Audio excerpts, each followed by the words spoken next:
Hi you guys, welcome back to my channel here at the fourth house on the right. I'm in the garden today. I've pretty much prepped my garden for fall, but I wanted to pop in really quickly to talk about something that I have spoken on in previous videos. Fertilizer. So I always say, or I often say, that I don't use fertilizers in my garden. That's not completely true, but I'm going to show you what I mean when I say that. Now, if you've been around and you've watched videos here on my channel before, you know that I started gardening because of my grandmother. So a lot of the things that I do are because this is what I saw my grandparents do and my great-grandparents do, and they never used synthetic fertilizers. Later on in life, my grandmother did start to use like Miracle-Gro and some other things, but she only used those on ornamentals like her roses and bushes and things like that. Everything else was very organic, like what I'm about to show you. Right here, I have a grow bag full of dirt, and I'm just amending it. So what I do is I take some worm castings and use like a little tablespoon of that. In this one, I also added some bone meal. Now, my grandmother used to talk about bone meal and blood meal all the time, and I never quite got it. I was like, why wouldn't you just buy that bag stuff? She never did, but she would use these things. So the bone meal is great, like, for getting things going, basically. It's really good for root growth. So when I have some seedlings that I'm going to put out into the garden, I'll put the bone meal and the blood meal, actually, in the planting hole, and then plant my seedling.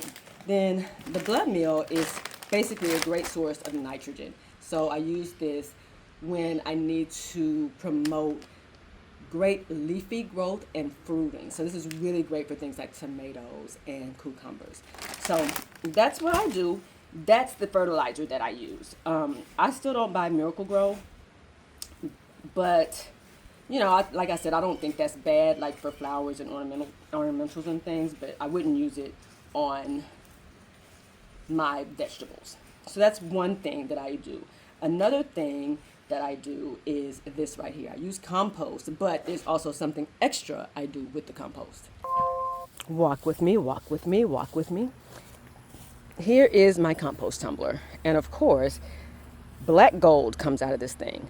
But one thing that I do, and I've done a video on this before, if I water, you can see it needs to be watered in there now, but if I water inside of this compost tumbler, I will put a bucket or something down underneath to catch the runoff. Now I just leave these little, these are the trays, the saucers for hanging baskets.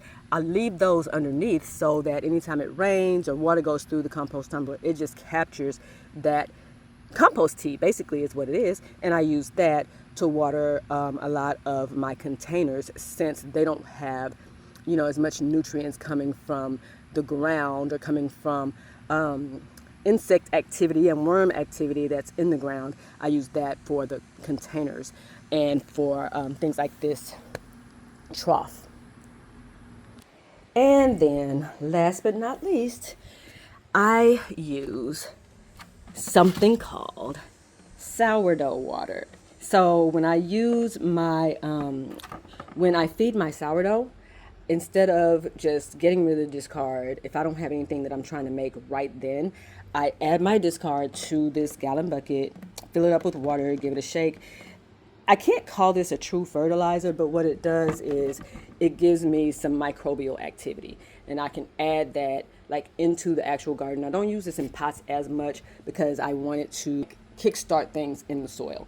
So that I have recently added to the arsenal, but that's those three things are the only things that I use in terms of fertilizing. So next time you hear me say I don't fertilize, I don't quote unquote fertilize my yard, my garden, or my container plants, just know that I mean with synthetic fertilizers. There are other things that I think are great to use and keep things pretty much organic. So fertilize away with things like bone meal, blood meal, anything that kickstarts microbial activity. All right, that's all I wanted to talk about today, you guys. Thank you for tuning in, and happy gardening. Till next time.